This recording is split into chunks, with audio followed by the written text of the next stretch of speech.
Olá galera, boa noite. Eu estou voltando para dar continuidade ao assunto sobre como tratar a bastardia nas nossas igrejas. Para que o verdadeiro avivamento ele venha, né? Eu vou estar com minha apostila, não chega a ser uma apostila, foi um resumo, na verdade foi um resumo que eu fiz. Eu tenho um resumo muito melhor, um resumão, só que está no computador, e o computador está com problema. Eu me lembro que eu fiz uma apostila com ele, só que eu não consigo encontrá-la. Mas eu vou dar continuidade. Eu parei ontem falando, ontem não, hoje, né? Quando dormi, falando sobre a questão desse filho bastardo reproduzir o que os pais fizeram, né? No meu caso, eu dei o meu exemplo, que eu reproduzi a bastardia, tendo a minha filha nessa inscrição, e a minha filha ela também reproduziu, apesar de, né, todo o trabalho que eu fiz de libertação, todo o conselho que eu dei, toda a orientação, ela decidiu. É uma questão de decisão. Aí a gente não vai dizer que é 100%, é um trabalho que dá certo, é um trabalho que dá certo, mas a gente não vai garantir 100% na vida de determinadas pessoas, porque elas têm as suas próprias decisões, não é isso? E aí a gente vai ver que isso é de cunho, é algo característico de uma pessoa para designar uma atividade de caráter. Né? Quando eu vou falar que essa pessoa ela precocemente reproduz a mesma situação pela qual ela foi gerada, é algo de cunho, cunho quer dizer algo característico de uma pessoa para designar uma atividade de caráter. É algo de cunho dela, de caráter dela. Uma decisão do caráter dela. Né? Ela decidiu ter a filha dela por uma questão de caráter. Né? E eu não poderia impedir. Esse tipo de situação denunciada por Moisés é muito latente. Ou seja, está em evidência. Isso tá muito claro. É muito evidente isso hoje. Você vê os nossos jovens terem filhos sem nenhuma responsabilidade, achando que querem ser filhos, pais novos, com essa ideia de serem pais novos, mas que na verdade não tem essa responsabilidade toda.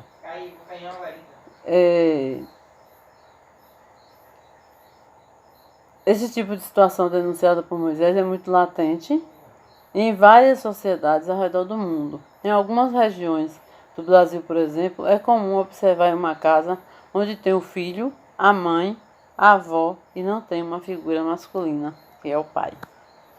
É muito comum, queridos, hoje nós encararmos essa realidade. É uma realidade, na verdade. É muito real você chegar numa casa hoje onde você tem a mãe, você tem o filho ou a filha, você tem a avó, você tem o tio, você tem o avô, você tem um padrasto, mas você não tem o pai. Você não tem a figura masculina. Tá certo que o pai ele faz esse corte, né? Dessa menina com essa mãe, desse filho com esse pai, que é algo que está na psicanálise que eu não vou entrar nesse mérito, mas a figura paterna ela é essencial. A figura paterna ela vai trazer segurança para esse filho, ela vai trazer, esse pai é que vai firmar a masculinidade desse filho, e esse pai vai firmar a masculinidade dessa. Esse pai vai firmar a masculinidade desse menino, e esse pai vai firmar a feminilidade dessa menina. Irmã, sério? Que a feminilidade da minha filha, quem vai firmar é o pai? Sério. O pai vai ser aquele que vai colocar esse filho no colo, vai chamar de meu príncipe, o meu homenzinho, o homenzinho da casa, depois do papai. O pai vai fazer todo esse cenário que vai firmar esse menino como homem, que ele não vai sentir falta de sentar no colo de um homem lá na frente e receber carinhos outros, Porque o pai dele faz isso e faz muito bem. Faz sem maldade, faz sem desejos outros. E essa menina, por sua vez, ela vai receber desse pai aqueles elogios. Meu Deus, como você tá linda, minha princesa. Você é a minha princesa, você é minha linda gata, você é a minha menina, você é a menininha da casa. Senta no colo, abraça esse pai. Esse pai abraça essa filha, esse pai beija, esse pai brinca, esse pai rola pelo chão com esses filhos. Esse pai diz tudo que essa menina precisa ouvir como menina. Ela vai chegar no período de escola, onde ela vai ouvir elogios dos coleguinhas, mas não são elogios de apenas de você é uma gatinha sem nenhum interesse, né? Ela vai ouvir os meninos passar e dizer: ei, você é uma gatinha, você é linda, você é uma princesa, sabia? Ela vai dizer: tá bom, eu sei. Você já ouviu isso, ó? Eu ouço isso todos os dias da minha vida, do meu pai. E o meu pai, ele diz sem nenhum interesse por trás. E você está dizendo com algum interesse por trás disso. E ela vai encarar isso com muita leveza, ela vai encarar isso com muita graça. Ela, provavelmente, essa menina não vai cair nos braços do primeiro menino que encontrar pela frente. Entende? Porque eu não quero justificar o que tem acontecido com as meninas, mas a verdade é essa. Eu não quero justificar aqui a minha filha dizendo: ah, minha filha fez por isso e isso, mas foi por isso. Ah, mas irmã, eu sou casada e eu tenho filhos e a minha filha fez isso. Houve uma falha na paternidade. Tenha certeza que houve uma falha na paternidade. Mas irmã, nós casamos, nós só tivemos engravidamos depois do casamento, tá, mas pode ser que você tenha feito sexo antes do casamento. Também. Ah, irmã, nós não fizemos sexo antes do casamento. Nós casamos virgens, nós decidimos, mas nós namoramos, nós nos bulinamos, nós fizemos algumas coisas antes, né? Tivemos umas preliminares. Tá explicado. Então, tudo isso, queridos, é espiritual. E o espiritual, ele é muito mais real do que esse mundo físico. Digamos que Simões Filho 1, que é o lugar onde eu estou, seja o mundo físico e todo o resto do mundo seja o espiritual. Porque o espiritual, ele é muito maior e ele é muito mais real do que o físico. Então, o espiritual, Satanás trabalha baseado no espiritual. Mas, irmão, por que tudo isso vai acontecer? Porque há um contato, uma contaminação demoníaca através do sexo, através do sangue.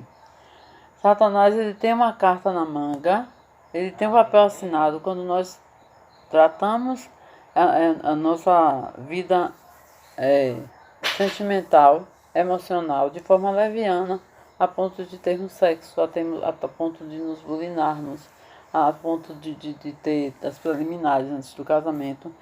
E aí ele tem uma carta na manga que Deus não pode fazer nada por isso.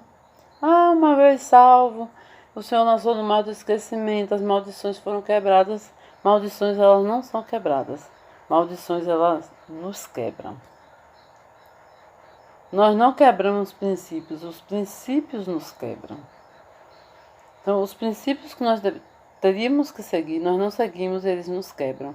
Porque Satanás tem uma carta na manga, ele é legalizado a agir, Deus não pode fazer nada. Porque é sangue, e ele usa o sangue por conta daquele sangue que nos salvou, que nos purificou, que nos tirou do pecado, do lamaçal do pecado. Ele usa o sangue para nos acusarmos e para nos segurarmos no reino espiritual e destruir as nossas vidas, principalmente dentro do casamento, porque houve derramamento de sangue.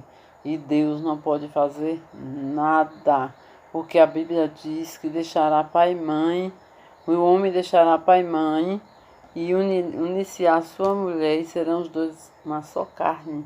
É só como eles podem ser uma só carne, liberado pelos pais. Se não tem pai, liberado pela mãe. Se não tem mãe, liberado pelo pai. Se tem os dois, liberado pelos dois. Eles só podem sair da casa do pai e da mãe deles, menina e menino, liberados, abençoados pelos pais via casamento. Só. Não existe outra forma de liberação para sair de casa, a não ser que por uma necessidade de estudar fora, de fazer alguma coisa, os pais liberem. Aí é diferente. Mas com relação a casamento, tem que haver uma liberação dos pais. Se houver uma negativa dos pais, não case. Se os pais não estiverem de acordo, não case, porque não vai dar certo. Vai dar jegue lá na frente. Eu vou estar interrompendo para fazer outro, tá certo?